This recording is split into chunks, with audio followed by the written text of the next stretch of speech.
Hey guys, how's it going? How to archive Roblox games. So first of all, what you need to do, you need to go ahead and create a game or edit the game that you want to archive. Click on the create at the top in the menu, and then select my creations by clicking the three bars. You're gonna see right here creations, and then click on the create tab in the menu and then select my creations and choose games, and then basically right here you're gonna find the experiences, which is games.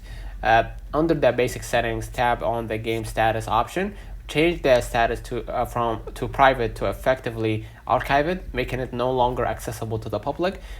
Click the save button to apply the changes.